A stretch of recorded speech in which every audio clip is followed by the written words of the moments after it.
wabarakatuh. Waalaikumsalam warahmatullahi wabarakatuh. Salam dan bahagia selalu untuk Ibu Guru Sekolah Dasar SD Negeri Masjid Lokaju. Kenapa di akhir salam saya mengucapkan salam dan bahagia, supaya kita selalu dalam keadaan bahagia, membimbing, mendidik, dan menuntun anak-anak kita, sehingga anak kita menjadi anak yang belajar sepanjang hayat sesuai dengan profil pelajar Pancasila. Ucapan terima kasih saya tujukan kepada Ibu Depariani selaku Kepala Sekolah SD Negeri Masjid Lokaju, yang mana telah sudi memberikan waktu luang kepada saya di dalam berbagi praktik baik saya, yaitu modul 1.4 budaya positif. Ibu-ibu yang berbahagia, sebelum kita masuk kepada kegiatan kita pada hari ini, saya ingin mengajak ibu-ibu semua untuk melakukan ice breaking. Di sini kira-kira ada nggak yang bisa menolong saya untuk memimpin ice breaking? Ya, kepada Bu Nur, disilakan.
Terima kasih saya ucapkan kepada guru semuanya, guru-guru hebat Masih semangat Ibu Guru? Ya, alhamdulillah. Baiklah, sebelum kita masuk kepada materi kita tentang budaya positif, adapun tujuan kegiatan kita pada hari ini yaitu menjelaskan tentang budaya positif dan menerapkan budaya positif itu di lingkungan kelas kita maupun lingkungan sekolah. Ibu Guru, di sini budaya positif tentu tidak asing lagi bagi kita. Sering sekali kita mendengar budaya positif. Bahkan budaya positif ini telah sering kita lakukan, tapi kita tidak menyadari apa itu budaya positif. Ada yang tahu Bapak Ibu apa itu budaya positif? Ya, baiklah Ibu Rahmi. Bismillahirrahmanirrahim. Assalamualaikum warahmatullahi wabarakatuh. Ya, yang dikatakan dengan budaya positif adalah itu kebiasaan yang baik. Nah, terima kasih. Assalamualaikum warahmatullahi wabarakatuh. Waalaikumsalam warahmatullahi wabarakatuh. Ya, benar sekali ibu-ibu semuanya. Budaya positif ini adalah suatu kebiasaan yang baik, nilai-nilai kebajikan yang ada di dalam diri kita, baik itu dari tingkah laku kita maupun sikap kita. Itulah yang dikatakan budaya positif. Di dalam budaya positif ini Bapak Ibu ada 8 tahapan nantinya yang akan kita bahas. Yang pertama yaitu perubahan paradigma belajar, disiplin positif, nilai-nilai kebajikan universal, keyakinan kelas, kebutuhan dasar manusia, motivasi perilaku manusia, posisi kontrol, dan segitiga restitusi. Ya, kita masuk kepada perubahan paradigma belajar. Bagaimana yang dikatakan perubahan paradigma belajar ini Bapak Ibu? Yaitu suatu pembelajaran dengan paradigma yang baru, merupakan pembelajaran yang berdasarkan prinsip-prinsip pembelajaran berdiferensiasi, sehingga peserta didik belajar sesuai dengan kebutuhannya. Ibu guru hebat, di sini saya ingin menyampaikan sekilas tentang pembelajaran berdiferensiasi ini. Yang mana pembelajaran berdiferensiasi ini yaitu pembelajaran yang sesuai dengan kebutuhan murid. Jadi kita selaku guru di sini harus mampu membuat pemetaan terhadap kebutuhan belajar murid. Yang mana kebutuhan belajar murid itu ada 3 Bapak Ibu. Yang pertama yaitu minat. Kita lihat anak, berminatkah anak di dalam mengikuti konten tersebut atau materi? Yang kedua yaitu kesiapan anak di dalam belajar. Apakah sudah siap anak mengikuti pembelajaran? Yang ketiga yaitu di sini profil belajar anak, gaya belajar anak. Gaya belajar anak di sini Bapak Ibu di dalam berdiferensiasi ini ya Ibu, ada gaya belajar dengan visual, ada audio visual, dan ada dengan gerakan. Itulah sekilas dari pembelajaran berdiferensiasi ini. Di sini Bapak Ibu konsepsi tentang teori kontrol. Saya meminta Ibu Fitri untuk ke depan. Ya, Ibu Fitri, saya meminta Ibu untuk menggenggamkan tangan Ibu. Ya, Ibu Fitri, ini adalah genggaman tangan Ibu Fitri. Di sini saya meminta kepada Ibu, apakah Ibu mau membuka genggaman tangan Ibu untuk saya? Tidak, ya silakan dulu. Baik, Ibu dan Bapak Guru, kenapa tadi Ibu Fitri tidak mau membuka genggamannya? Karena kontrol itu ada pada diri kita sendiri. Kitalah yang memegang kontrol. Orang lain tidak berhak atas kita. Orang lain tidak boleh memaksa kita. Kitalah yang tahu akan diri kita. Jadi kaitannya dengan konsepsi tentang teori kontrol ini Bapak Ibu, tidak semua orang bisa memaksakan kehendaknya kepada orang lain. Karena kenapa?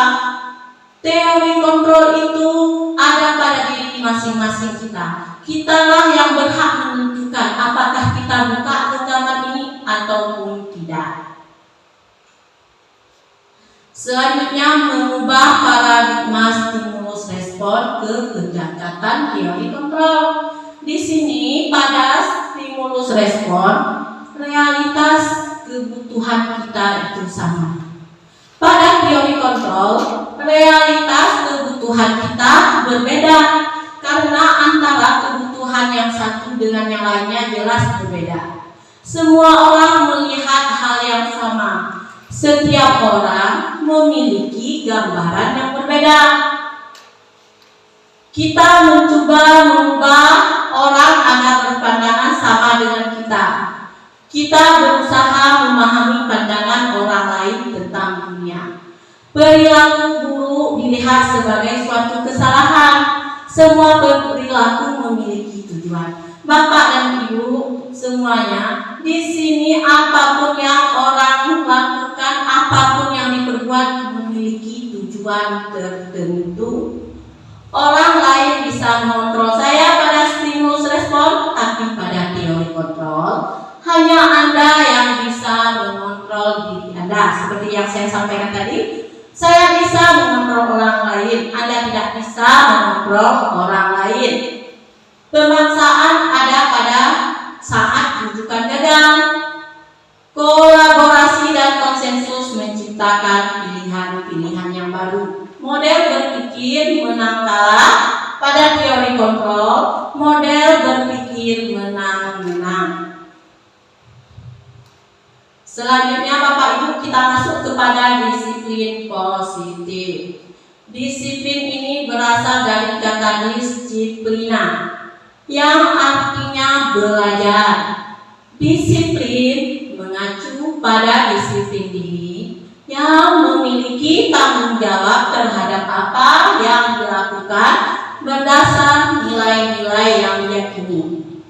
Disiplin positif ini merupakan salah satu cara penerapan disiplin positif yang bertujuan untuk menumbuhkan kesadaran serta memberdayakan peserta didik tanpa imbalan penghargaan lewat ancaman dan hukuman. Sebagai pendidik, tujuan kita adalah menciptakan peserta didik yang memiliki disiplin diri sehingga mereka berperilaku mengacu kepada nilai-nilai kebajikan universal dan memiliki motivasi intrinsik dalam perubahan perilaku ke arah yang lebih baik. Baik Bapak Ibu, dari budaya positif ini tadi sampai dengan disiplin positif, kira-kira ada yang ingin bertanya Bapak Ibu? Ya, baiklah, Tuna.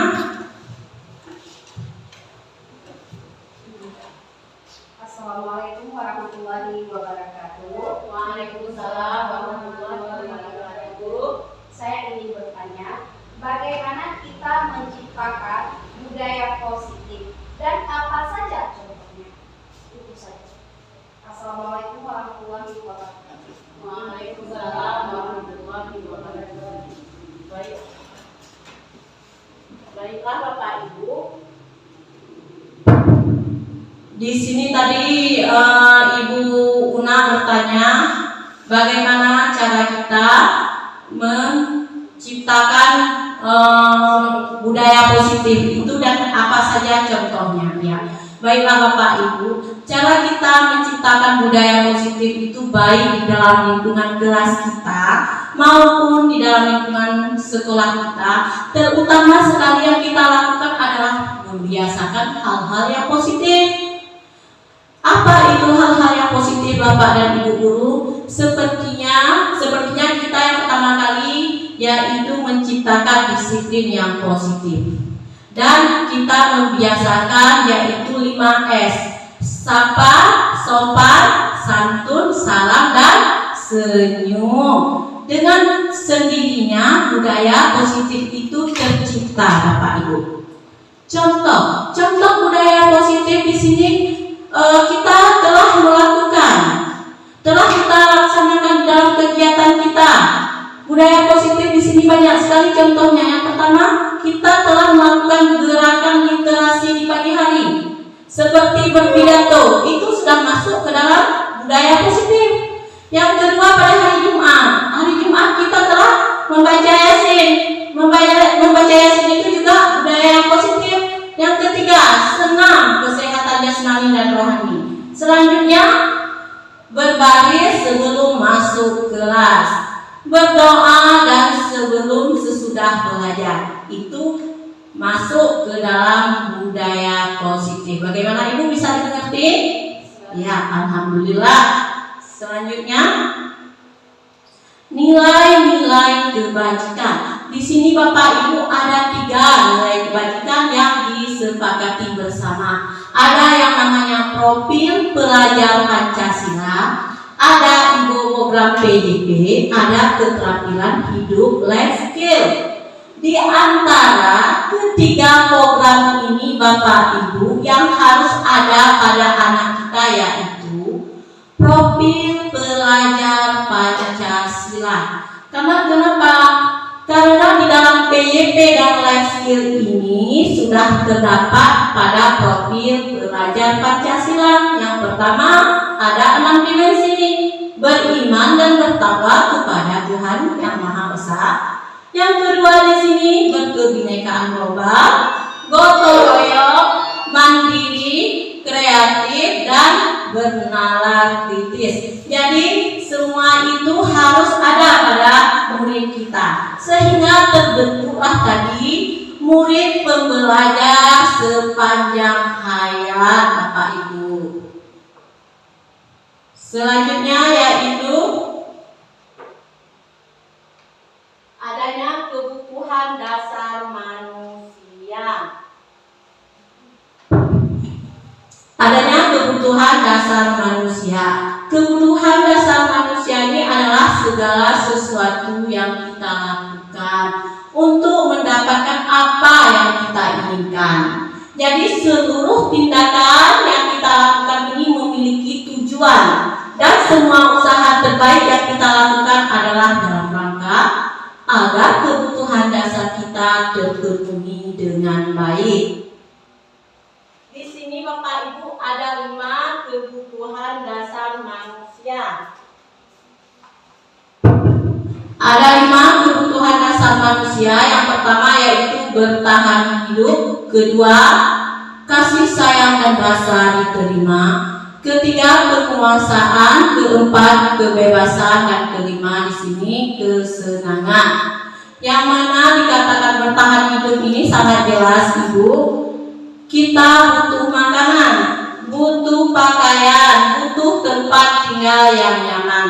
Yang kedua kasih sayang dan rasa diterima. Rasa diterima, diperdulikan, berbagi, kerjasama, menjadi bagian dalam kelompok.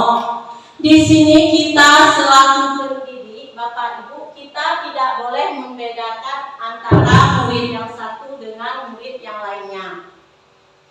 Di sini Bapak Ibu, apapun yang telah dilakukan oleh murid kita di sini, kita wajib menghargai murid tersebut. Jadi tidak ada perbedaan antara murid yang satu dan murid yang lainnya. Yang ketiga Bapak Ibu yaitu tentang penguasaan. Penguasaan di sini Bapak Ibu, harga diri, keinginan untuk dianggap memimpin, berprestasi, diakui dan didengar. Kita seorang guru wajib mendengar apapun itu keluh kesah dari murid kita. Hal apapun yang dia perbuat, sekecil apapun yang dia perbuat, Bapak Ibu di sini wajib menghargai. Inilah yang dikatakan dengan penguasaan. Yang keempat, kebebasan. Kebebasan di sini Bapak Ibu, kita tidak boleh mengikat murid kita seperti kemauan kita. Di sini murid kita berhak memilih, berhak menentukan tujuannya. Selanjutnya yaitu kesenangan. Jelas sekali Bapak Ibu, di sini murid butuh bermain, humor, antusiasme dan tertawa. Selanjutnya Bapak Ibu, di sini ada motivasi perilaku manusia. Setiap kita berbuat mempunyai 3 motivasi. Yang pertama yaitu untuk menghindari ketidaknyamanan dan hukuman. Yang kedua untuk mendapatkan imbalan penghargaan dari orang lain. Yang ketiga untuk menjadi orang yang diinginkan dan menghargai diri kita sendiri. Di antara motivasi perilaku manusia Bapak Ibu, kira-kira kita masuk ke kategori yang mana Bapak Ibu? Masuk ke kategori yang mana kira-kira kita? Misalnya kita ke sekolah Bapak Ibu ingin dihargai oleh kepala sekolah. Ibu Fitri cepat disiplin ke sekolah. Nanti Ibu memberikan penghargaan berupa sertifikat. Ada juga Ibu Fitri cepat ke sekolah karena Ibu Fitri ingin menghargai dirinya sendiri, ingin menjadi model, ingin menjadi contoh teladan yang baik untuk anak didiknya. Jadi Bapak Ibu, mari kita sama-sama merefleksi diri kita. Kira-kira kita masuk ke kategori yang mana Bapak Ibu? Kalau kita ingin pujian, kalau kita takut akan hukuman, berarti itu dikatakan motivasi perilaku manusia ada pada ekstrinsik. Sedangkan intrinsik ini datang dalam diri kita sendiri, kesadaran kita sendiri. Kita ingin disiplin, datang dari diri sendiri kita ingin menjadi contoh untuk murid kita ingin menjadi contoh untuk rekan sejawat kita. Jadi apapun yang kita lakukan, Bapak dan Ibu guru semua, itu tergantung motivasi kita sendiri. Apakah kita ingin bermotivasi ekstrinsik, apakah intrinsik. Nah, selanjutnya yaitu di sini ada 3. Dari motivasi tersebut timbullah ada yang namanya hukuman, ada konsekuensi dan restitusi. Di sini hukuman tidak terencana, tiba-tiba. Murid tidak tahu apa yang akan terjadi, bersifat satu arah, berupa hukuman fisik. Sedangkan pada konsekuensi terencana, disepakati bersama, murid tetap dibuat tidak nyaman. Sikap guru seolah-olah memantau, memonitor murid. Selanjutnya ada restitusi. Restitusi di sini yaitu proses menciptakan kondisi bagi murid untuk memperbaiki kesalahan. Proses kolaboratif yang mengajarkan murid mencari solusi sendiri. Baiklah Bapak Ibu, di antara hukuman, konsekuensi dan restitusi ini, kira-kira ada yang ingin ditanyakan? Ya, baiklah Ibu Fitri, silakan. Terima kasih. Assalamualaikum warahmatullahi wabarakatuh. Waalaikumsalam warahmatullahi wabarakatuh. Baiklah, pada saat ini saya ingin bertanya tentang mengenai hukuman, konsekuensi dan restitusi. Mohon penjelasan dari Ibu. Terima kasih. Baiklah Ibu Fitri, di sini bagaimana tadi hukuman, konsekuensi dan restitusi? Ya. Hukuman di sini Ibu guru tidak terencana. Contohnya seperti apa? Contohnya murid kita sering terlambat ke sekolah. Kita lihat bahwa murid kita bilang aja Supiatur itu sudah 5 kali dia terlambat ke sekolah. Jadi begitu kita lihat Supiatur ini terlambat tadi, dengan emosi yang tidak terkontrol, kita langsung, Supiatur, kamu sudah 5 kali terlambat. Dengan mimik wajah kita yang penuh emosi tadi. Sekarang kamu kutip sampah, buang ke belakang. Inilah yang dikatakan dengan hukuman. Karena kenapa? Anak tadi tidak tahu dia kena hukuman. Inilah yang dikatakan hukuman ini bersifat satu arah. Murid tidak tahu apa yang terjadi. Itu dikatakan hukuman. Bagaimana dengan konsekuensi? Konsekuensi ini Bapak Ibu yang sudah kita sepakati bersama. Contohnya pada jam pelajaran PJOK. Pada jam pelajaran PJOK di sini kita sudah membuat kesepakatan dengan murid kita. Contoh, saat jam pelajaran PJOK, siapa yang telat akan mengelilingi lapangan 2 kali. Berarti adanya kesepakatan antara murid dan guru. Inilah yang dikatakan konsekuensi ini tadi. Jadi apabila anak itu membuat kesalahan, mereka sudah tahu bahwa kalau masuk jam pelajaran PJOK terlambat, hukumannya adalah konsekuensi yang telah dibuat tadi, yaitu mengelilingi lapangan sebanyak 2 kali. Jadi ada kesepakatan antara kita dan murid. Inilah yang dikatakan dengan konsekuensi. Selanjutnya restitusi. Restitusi ini adalah proses menciptakan kondisi bagi murid untuk memperbaiki kesalahannya. Di saat murid berbuat salah, di sini kita menanyakan kepada murid, mengapa kamu berbuat salah? Apakah kamu berbuat salah itu sudah sesuai dengan keyakinan yang telah kita buat di dalam kelas? Jadi bagaimana menurutmu kalau berbuat salah? Inilah yang dikatakan dengan restitusi. Ya, bagaimana Ibu Fitri bisa dipahami? Ya. Selanjutnya di sini Bapak Ibu ada 5 posisi kontrol kita sebagai guru. Ada tadi yang dikatakan sebagai penghukum, ada pemantau, ada manajer, teman, dan membuat merasa bersalah. Jadi Bapak Ibu, di antara 5 posisi kontrol ini tadi, mari sama-sama kita melihat kasus. Di sini siswa tidak memakai atribut saat upacara bendera.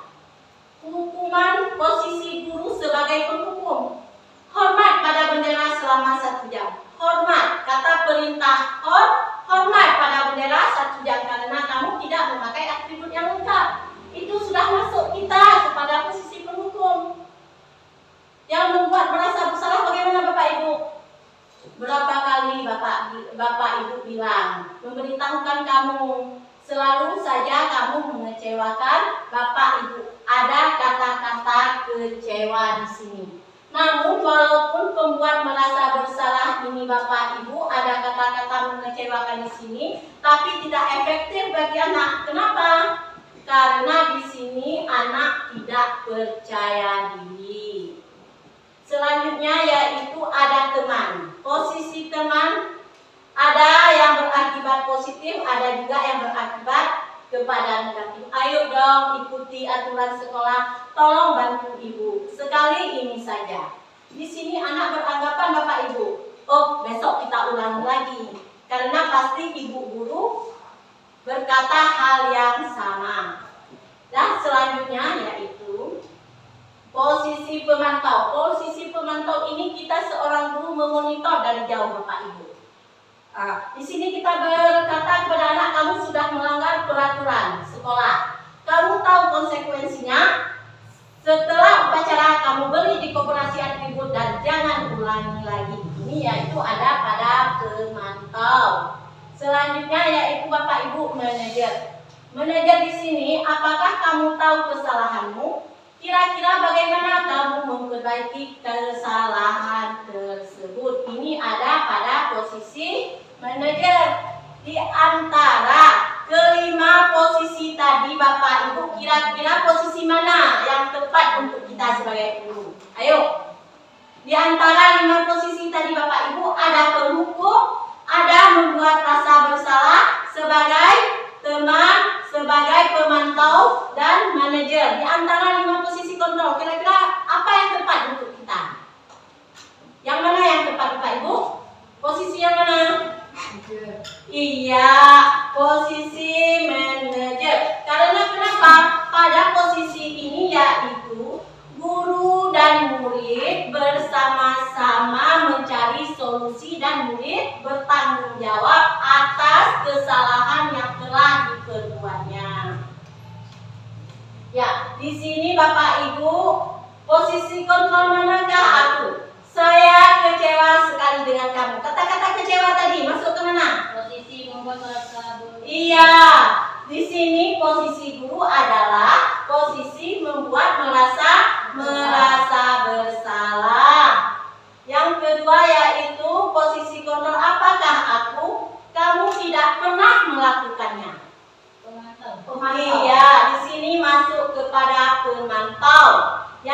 ketiga yaitu posisi kontrol.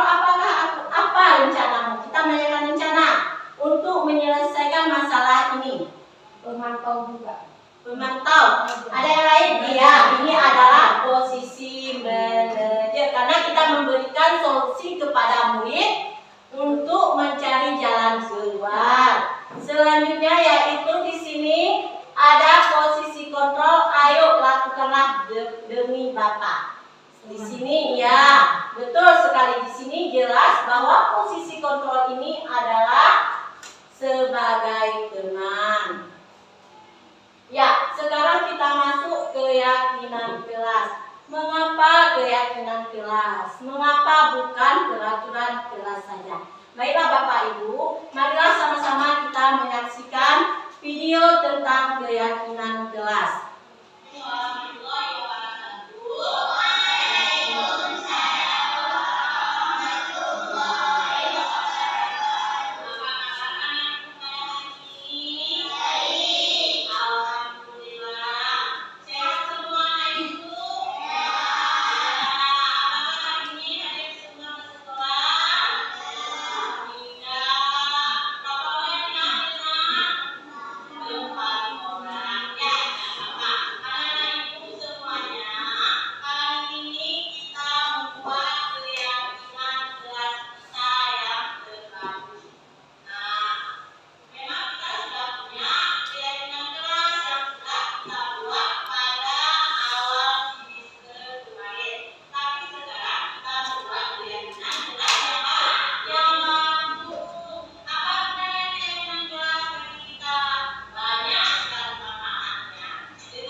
keyakinan kelas.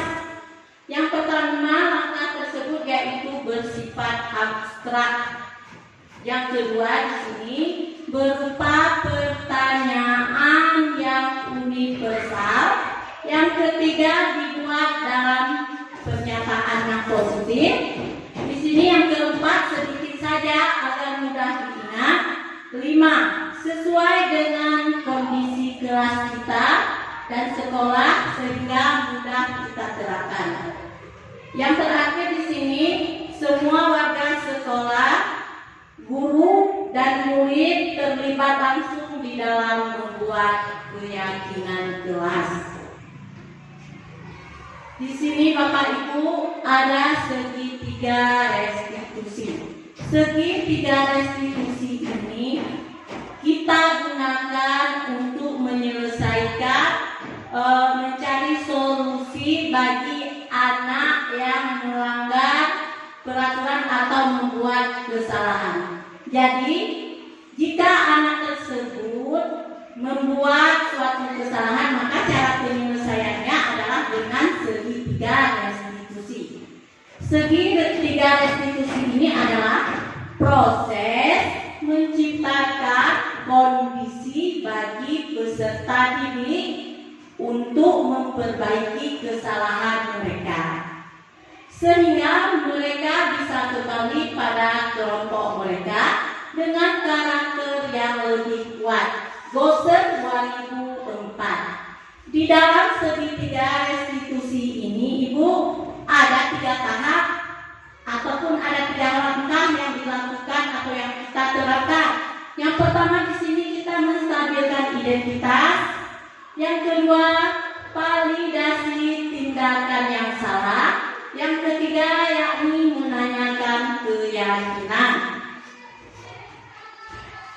Menstabilkan identitas di sini ada beberapa yang harus kita lakukan kepada anak. Berdasarkan prinsip membuat kesalahan adalah bagian proses dari pembelajaran. Yang pertama kali yaitu berbuat salah itu wajar. Di sini kita menguatkan anak, memberikan penguatan kepada anak. Tidak ada manusia yang sempurna. Ibu bapak tidak mau mencari siapa yang salah, tapi bapak ibu ingin mencari solusi dari permasalahan. Kamu berhak merasa begitu. Pada bagian menstabilkan identitas ini, kita memberikan solusi kepada anak sehingga anak bisa menemukan sendiri jawabannya atas kesalahan yang telah mereka perbuat. Yang kedua yaitu validasi tindakan yang salah. Berdasarkan prinsip setiap perilaku berupaya memenuhi suatu kebutuhan tertentu. Yang pertama kali yaitu kamu pasti punya alasan mengapa melakukan hal itu. Kita tanya dulu kepada anak. Mengapa anak melanggar peraturan, tidak memakai, contohnya tidak memakai sepatu berwarna hitam. Kita tanya dulu alasan kepada anak kita. Kenapa? Jangan langsung kita menghukum. Mungkin saja beliau sepatu anak tersebut tidak layak lagi dipakai. Mungkin dalam keadaan ekonomi orang tua yang sulit, jadi anak tersebut memakai sepatu yang tidak berwarna hitam. Di sini kita harus tanya dulu sama anak, mengapa anak melakukan hal itu? Apa alasan si anak? Jadi kita guru di sini tidak boleh langsung memvonis atau menghukum si anak. Selanjutnya, padahal kamu bisa melakukan yang lebih buruk dari ini. Kamu patut bangga karena telah melindungi sesuatu yang penting buat kamu. Kamu melakukannya karena mempertahankan sesuatu yang penting bagi kamu. Selanjutnya yaitu menanyakan keyakinan. Berdasarkan prinsip teori kontrol, bahwa pada dasarnya kita termotivasi secara intrinsik, termotivasi dari dalam. Di sini kita menanyakan kepada anak, apakah sesuai dengan keyakinan kelas tadi anak tersebut memakai sepatu berwarna putih. Karena pada keyakinan kelas yang telah kita buat, yaitu salah satunya mematuhi peraturan yang ada di sekolah. Kita tanya lagi kepada anak, apakah itu sesuai dengan keyakinan kelas kita? Selanjutnya, nilai-nilai apa yang telah kita sepakati? Seperti apa gambaran sebuah kelas yang ideal menurutmu? Kamu ingin menjadi orang seperti apa? Baiklah Ibu, di sini ada sebuah video seorang anak yaitu telah membuat kesalahan.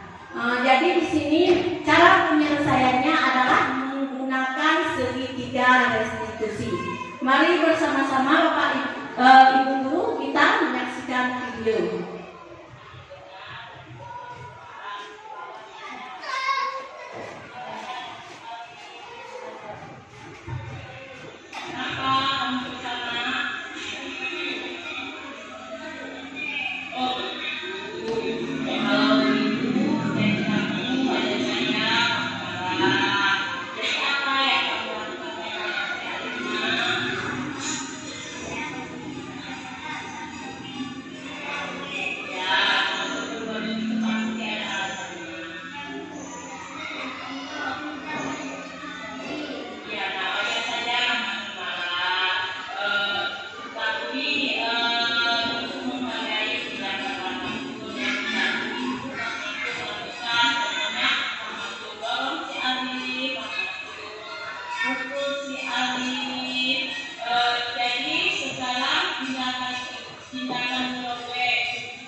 Baiklah Ibu Guru, ini tadi kita telah menyaksikan bersama-sama video cara menyelesaikan anak yang telah berbuat salah. Selanjutnya, Bapak Ibu, dari video tersebut ada yang ingin ditanyakan baik mengenai keyakinan kelas ataupun tentang segitiga restitusi. Iya. Nah,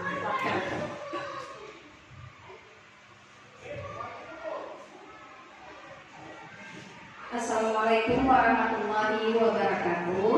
Waalaikumsalam warahmatullahi wabarakatuh. Saya barusan telah menonton video yang telah ditayangkan. Yang ingin saya tanyakan dari video ini, mengapa keyakinan kelas, mengapa bukan peraturan kelas? Ya, bagus sekali Una ya. Di sini Ibu Una bertanya, mengapa kita buat keyakinan kelas? Kenapa tidak peraturan kelas? Ya, di sini mengapa keyakinan kelas? Keyakinan kelas di sini yaitu kita di dalam membuat keyakinan kelas ini, yang membuat keyakinan kelas ini guru dan anak terlibat langsung. Kedua belah pihak terlibat langsung. Keyakinan ini dibuat yaitu berdasarkan pernyataan universal. Keyakinan kelas ini datangnya dari dalam. Sedangkan peraturan ini dibuat sebelah pihak. Sementara murid tidak ikut campur di dalam membuat peraturan kelas. Peraturan kelas ini setelah dibuat langsung ditempel ke dinding. Sementara keyakinan kelas ini setelah guru dan murid membuat keyakinan kelas, di sini kita memilih lagi pernyataan positif. Bagaimana Ibu, bisa dipahami? Ya, alhamdulillah. Bagaimana Ibu yang lain, ada yang ingin ditanyakan? Ya, kalau tidak ada pada kegiatan kita pada hari ini mengenai budaya positif, maka dapat diambil kesimpulan yang pertama, yaitu perubahan paradigma belajar. Perubahan paradigma belajar di sini yaitu pembelajaran yang berdiferensiasi.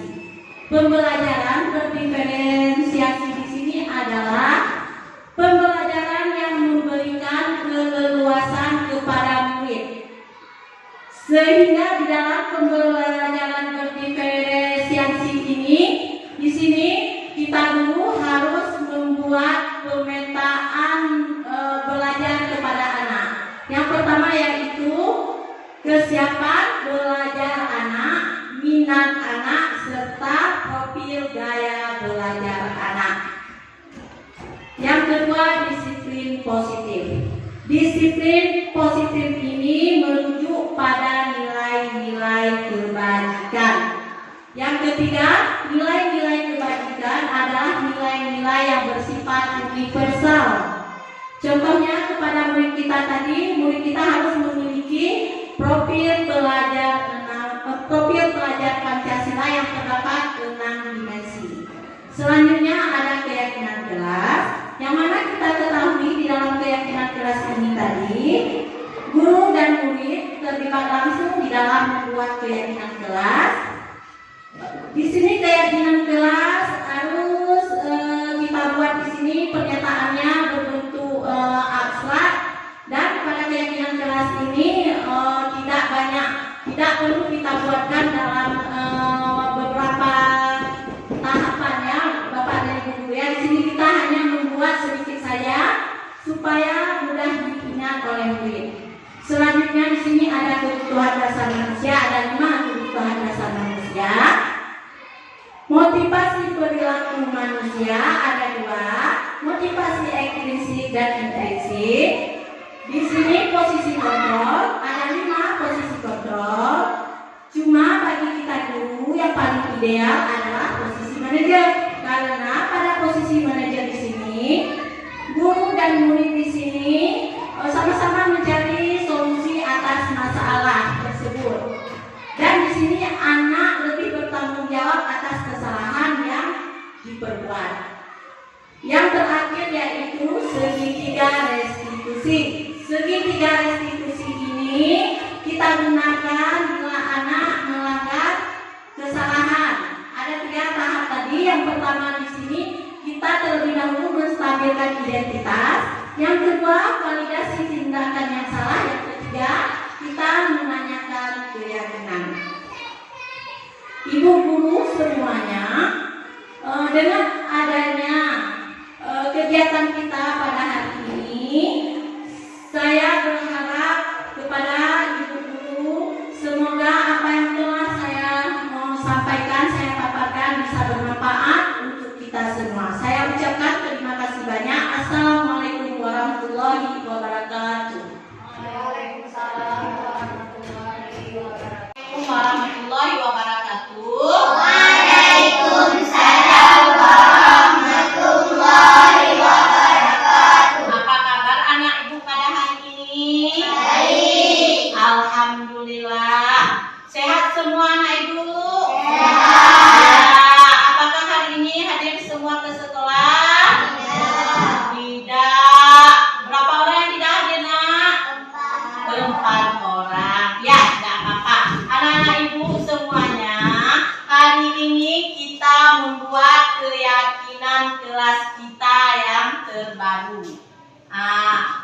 Memang kita sudah punya keyakinan keyakinan kelas yang sudah kita buat pada awal semester kemarin. Tapi sekarang kita membuat keyakinan kelas yang baru. Apa gunanya keyakinan kelas bagi kita? Banyak sekali manfaatnya. Dengan adanya keyakinan kelas, kita lebih bersemangat di dalam belajar.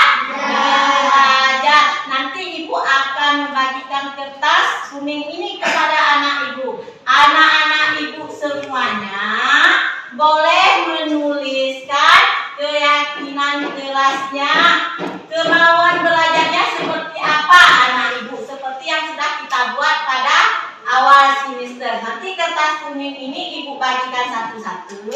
Setelah anak ibu tulis, nanti satu-satu ke depan dimulai dari Nora untuk menempelkan.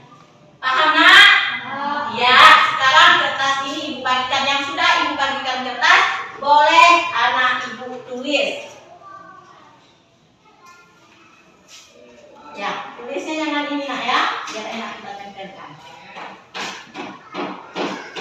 Yang sudah ada kertas kuning yang ibu Ulfi bagikan, silakan dituliskan keyakinan kelas menurut masing-masing. Nanti setelah dituliskan, boleh anak ibu ke depan untuk menempelkan.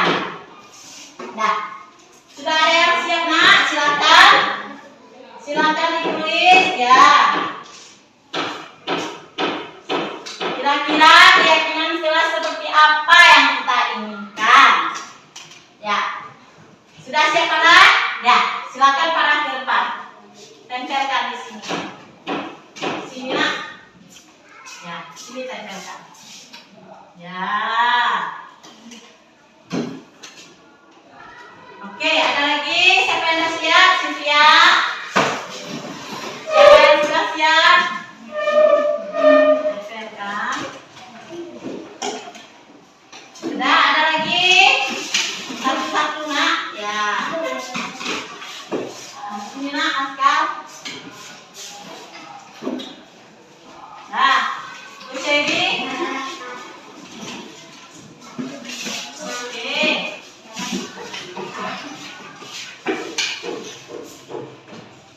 Nah, yang sudah duduk nak ya. Nah, Nora, sini Nora. Nah, siapa lagi? Ya, boleh. Ya. Ya. Ya, ada lagi? Nah.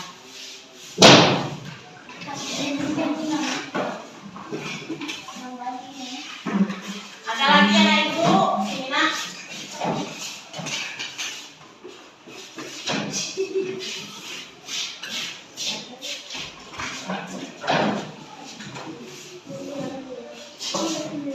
Ada lagi?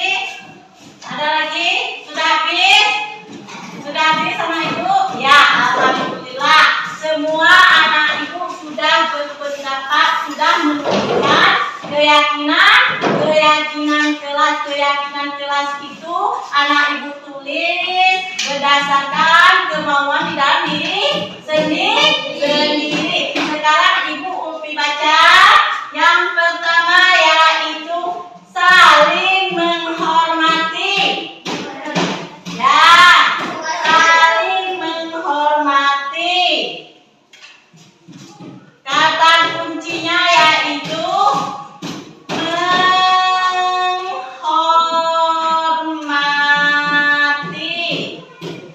Nah, yang kedua, jujur, tidak boleh berbohong. Kita tidak boleh bohong.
5 orang ke depan untuk menandatangani keyakinan kelas yang sudah kita buat. Ya, Ibu minta perwakilan perempuan 2 orang, laki-laki 3 orang. Para guru ke depan. Setuju nak? Setuju. Setuju nak? Ya. Tanda tangan nak. Ya, Cynthia.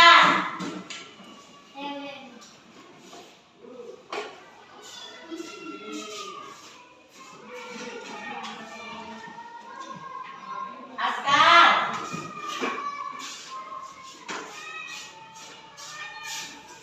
Selanjutnya Bu Syairi. Mufaddal.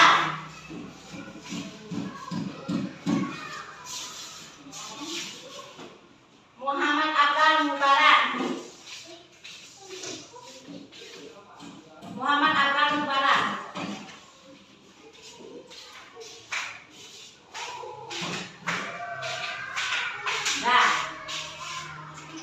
Nah, kembali ke tempat duduknya masing-masing ya.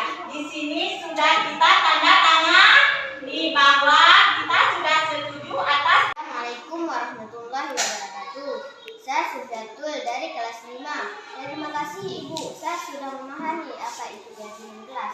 Apabila saya membuat kesalahan, saya sudah melanggar keyakinan kelas. Dengan adanya keyakinan kelas, kami semangat dalam belajar. Assalamualaikum warahmatullahi wabarakatuh.